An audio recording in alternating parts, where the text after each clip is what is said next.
My name is Lucinda Marin. I am 68 years Old. The rain began just as the last guests left the graveside. It followed me home, sliding down the car window in thin, trembling lines. By The time I reached the house on East Bay Street, the porch light had already been turned off.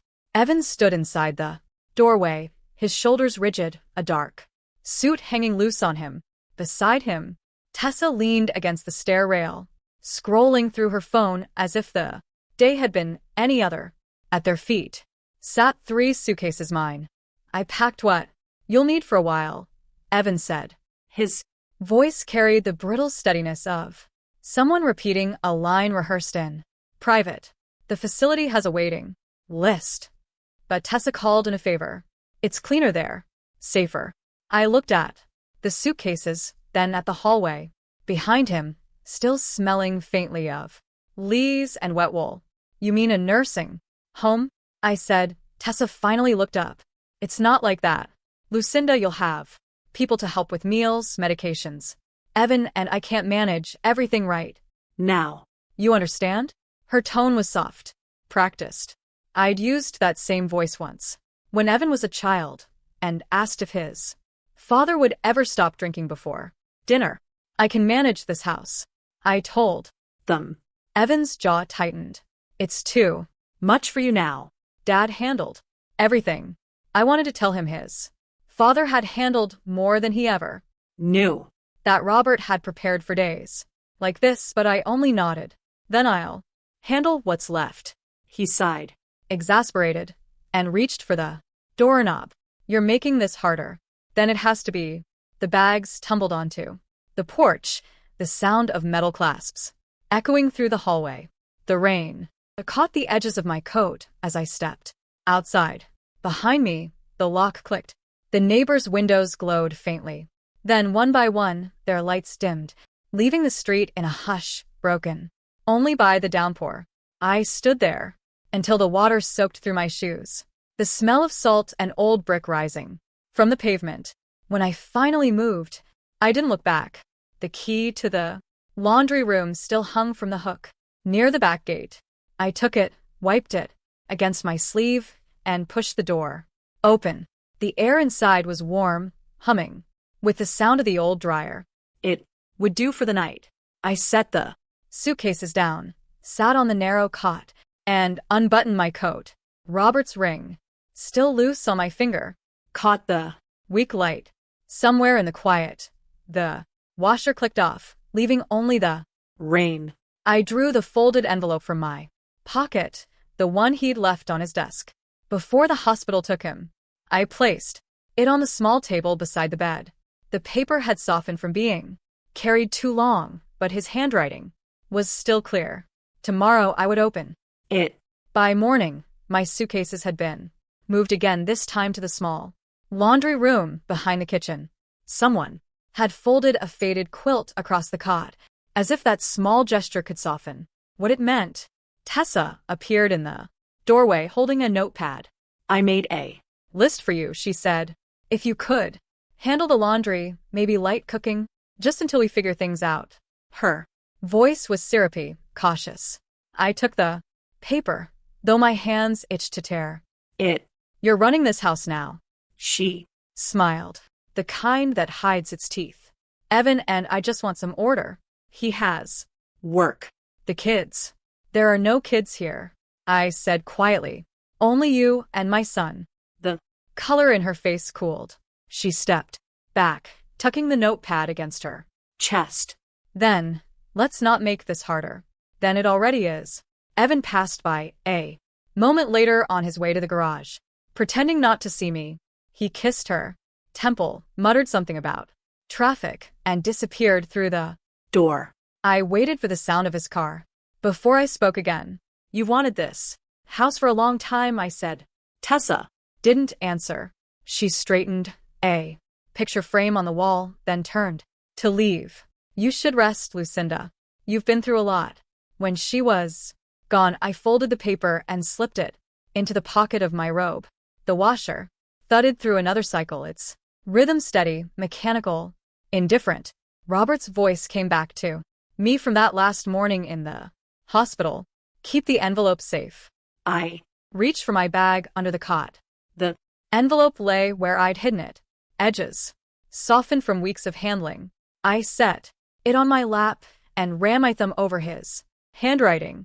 Tonight I would open it. That night I waited until the house fell. silent. The refrigerator hummed in the Dark. The old pipe sighed, and somewhere above me Tessa's heels crossed the bedroom floor. I sat on the edge of the cot and unfolded the envelope. Robert's handwriting was unmistakable, neat, slanted, patient. The paper smelled faintly of cedar, the way his office used to. My Dear Lucinda, if you are reading this, it means time caught me before I could finish explaining everything.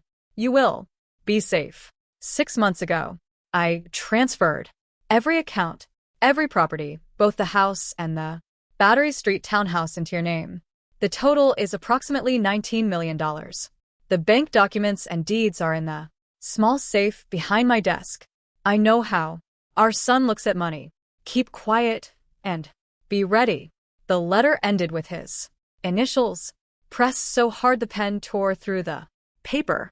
A small brass key slid from the envelope onto my lap. I pressed it into my palm, the metal cold, almost sharp. Robert had always been deliberate. Every choice, every contingency planned, even dying. he'd prepared a map for me to follow. The floor above creaked. I Slipped the letter into my robe and carried the key to the study, walking softly so the boards wouldn't complain. The room smelled of dust and old coffee. On the wall behind the desk hung Robert's framed engineering license. I Lifted it gently. Behind it, the small, black safe waited just as he'd described. The dial turned easily under my fingers. When the latch clicked open, I exhaled for the first time in what felt like hours. Inside were neat stacks of documents, bank statements, Deeds. Notarized. letters. My name appeared on every page. I found a small velvet pouch at the back. Inside was his wedding band and a note written on a scrap of notebook paper. For when you need to remember, you're still married to the truth. The Weight of it broke something in me. I Sank into the chair, the brass key still warm in my hand. Tessa must have paused at the stairwell, noticing my light on, and crept silently past without entering. That faint smell was the only sign she'd been there. A shadow moved past the doorway. Soft steps, then silence. I froze, listening. No knock, no voice, only the faint echo of Tessa's perfume trailing through the hall. I Gathered the papers, locked the safe, and returned to the laundry room. the Letter stayed under my pillow. Tomorrow, I would decide how much truth to reveal, and to whom. The next morning I made coffee before they woke. I moved slowly, letting the cup tremble just enough for the performance to look convincing. when Tessa walked in. She smiled like someone greeting a guest who had overstayed. You should rest more, Lucinda, she said, reaching for the sugar bowl. You look tired. I murmured. Grief does that. Her eyes flicked toward the hallway where Evan's voice rose. We Can't delay another month, he said from the study. The credit cards are past due, and your mother's name is still on half these accounts. Then move faster. Tessa snapped. Once it's in our hands, we can refinance. Their argument bled into the kitchen until she noticed me, standing there with the coffee pot. The word stopped like a door slamming. Evan stepped forward. Mom, you shouldn't eavesdrop. You know how tense things are right now. I nodded, lowering my gaze. Of course, dear. I'll stay out of The way. He sighed, half relieved, half impatient. Good. I'll handle everything from Dad's office. It's what he'd want. Tessa touched his arm. He just wants to Help. she told me, the tone smooth as Glass. I smiled faintly. Then I'll trust him to do the right thing. When they Left the room, I walked to the study. The drawers had been rearranged. 2 folders missing. The brass lamp slightly askew. The air smelled of Tessa's perfume, Floral, synthetic, invasive. That evening, I placed Robert's key inside the hollow of an old book and set it on the top shelf of the laundry room cabinet. I turned off the light and lay still on the cot. Hours later, footsteps crept through the hall. A drawer opened, then another. The rhythm was careful, deliberate. I kept my breathing even until the house went silent again. Then, I reached for the book, felt the key still hidden inside, and waited for dawn. By mid-morning, I took the old sedan Robert left me and drove downtown. The streets along Broad were bright and windless, lined with offices that had stood since the century turned. I parked beside a magnolia tree and climbed the narrow staircase to the second floor. The gold letters on the frosted glass still read Wallace Green, attorney at law. He rose when I entered. Older now, his hair thin, but his eyes still sharp. Lucinda Marin, he said softly. Robert told me to expect you. Eventually. I wish it had been under kinder circumstances, I replied.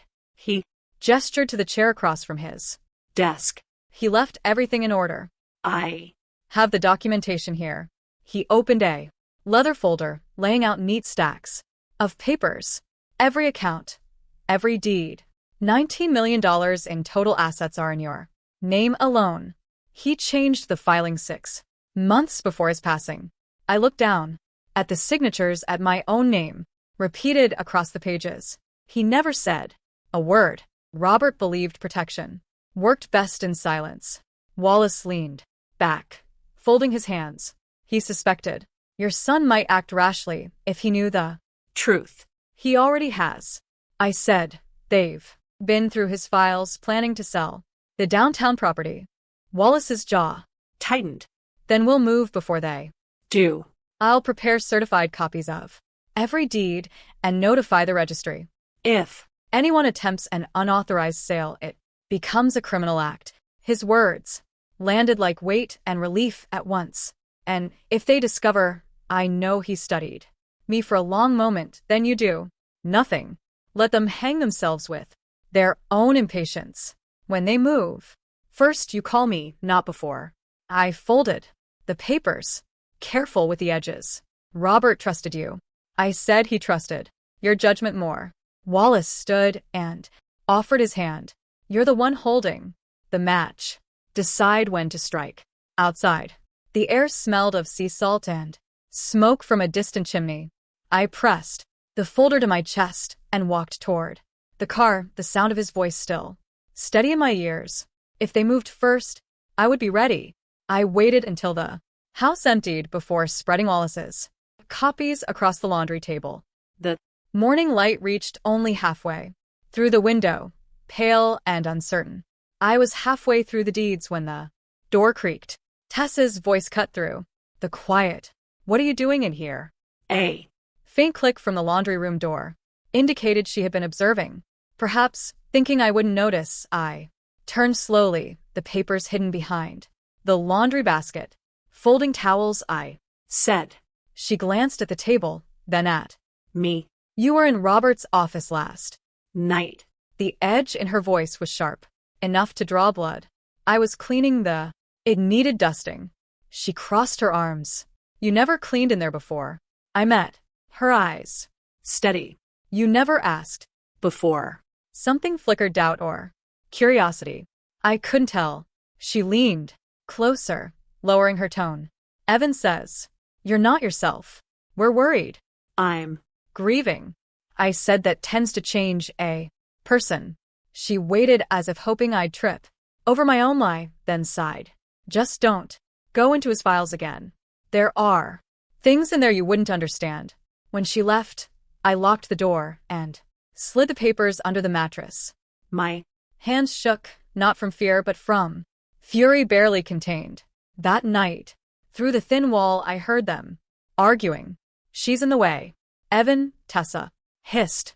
The buyers want the downtown property by the end of the month. It's in her name, he snapped. We need her signature or it's worthless. Then make her sign. A chair scraped, then silence. I pressed my palms against the blanket to keep them from trembling. The sound of their voices, so close and familiar. Hurt more than any words they'd said to my face. When the house finally settled into sleep, I rose, checked the lock again, and turned off the light. The papers stayed where I hid them. For now. That was enough. That was I spent the day preparing the meal as if nothing were wrong. Roast chicken, green beans, Robert's favorite cornbread. The smells filled the house, warm and familiar, and, for the first time in weeks, both Evan and Tessa seemed pleased to come to the table. Tessa poured herself a glass of wine. I spoke to the broker today. She said he thinks the downtown property could close within 2 weeks if we act fast.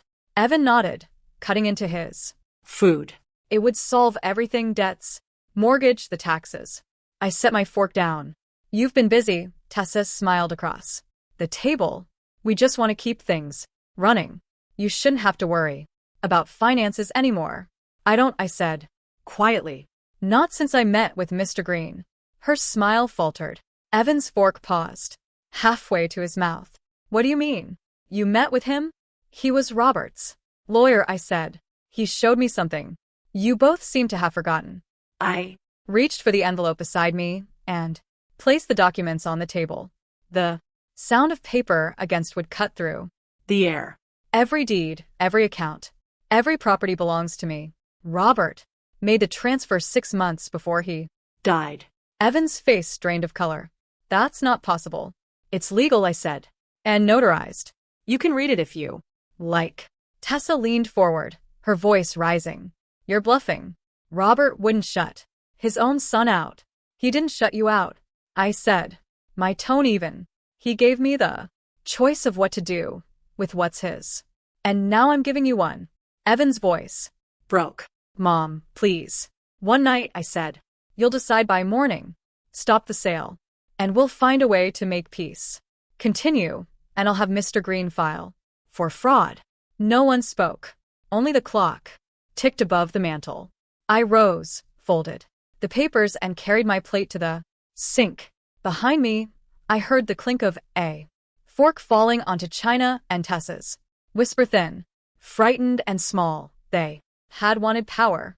Now they would learn what it felt like to lose it. The house was quiet by midnight. I sat in the laundry room, a single lamp on, pretending to read. The papers were already with Mr. Ian Green, locked away in his office. All that remained here were copies bait, carefully left in Robert's desk drawer. A floorboard creaked down the hall. Evan's shadow passed the kitchen doorway, moving toward the study. I heard the desk open, the scrape of drawers, then the faint rustle of paper. I rose and stepped into the hallway. You should turn on a light, I said. He spun around, his face pale, eyes wild. Mom, what are you doing awake? I could ask you the same. He glanced at the open drawer, then at me. I need to fix this before you ruin everything. Before I ruin it. My voice was low. You tried to sell what your father built. You forged my name. His hands shook. You don't understand. Tessa pushed me into this. I just wanted to protect what's left. She didn't forge my signature, I said. A car engine started outside, the sharp hum of Tessa's sedan. She was running before the lights appeared. Evan's voice broke. You called them. I'd contacted Mr. Green earlier, providing evidence and instructions for immediate intervention. Evan wouldn't anticipate the legal presence until it arrived. Yes, I said. Mr. Green filed a report this afternoon. They'll want your statement. The knock came a moment later, firm, measured. 2 officers stepped inside, calm and polite. Mr. Evan Marin once said, we need to ask you some questions regarding falsified documents. He looked at me as if I'd ended the world. You called the police on your own son. I called them on a man who forgot who raised him. I said he didn't fight. When they let him out, the door shut quietly behind them. I stood by the window as red and blue lights flickered against the oak trees outside the house that had once echoed with Robert's Laughter now felt hollow, stripped of every sound except the hum of the patrol. Cars. When the last light disappeared, down the street I turned off the lamp. The air still smelled faintly of smoke. From Tessa's tires, the papers were safe. The house was mine again, but the silence that followed felt heavier than justice itself. It was 3 weeks before Evan knocked on the back door. I almost Didn't open it. He stood there in yesterday's clothes, his face unshaven, his eyes rimmed in red. "Can I come in?" He asked. I stepped aside. The house was quiet except for the clock above the mantel. He didn't sit. "Tessa's gone," he said finally. "She took what little was left." I sold my car to pay the attorney. I have nothing now." I folded my hands. "You still have a choice." He looked at me. "Hollow." "You could help me just until I start over." "I did." I said. I stopped you from being arrested. The rest is yours to carry." He flinched. "I know I deserve worse." "Yes," I said. "But deserving and surviving are not the same." He sank into the nearest chair, elbows on his knees. "I ruined everything.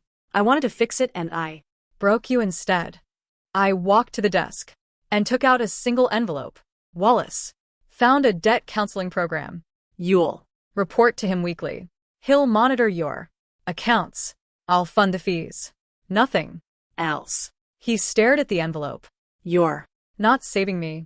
"No," I said, "I'm teaching you what your father tried to teach, how to live without taking." He nodded, slowly, tears tracking down his face, and left the envelope unopened on the table. A year passed before I opened the house again. The Elas Robert planted were in bloom, bright against the white porch railings. A few old friends gathered for the memorial, quiet, kind faces who remembered the man, not the money. After they left, I stood by the harbor with a cup of tea, watching the tide slip under the moonlight. Evan sent a letter last month, still in the counseling program, working at a small repair shop. He signed it, "Your son, trying to be better." When the wind rose off the water, I stepped inside and turned on the porch lantern. Its glow spread across the front steps, soft and steady. Mrs. Kavanaugh from next door paused as she passed. "You keep that light burning every night," she said. "Are you waiting on someone?" I smiled. "Not to wait." I told her to remind myself. Dignity doesn't beg to be seen. She nodded and moved on, her footsteps fading down East Bay Street. Inside, the house was quiet again. I touched the frame on the mantel, Robert's photograph, smiling as if the world were still, simple, and left the light on. Not for him, not for Evan, but for the woman who finally learned to stand in her own glow.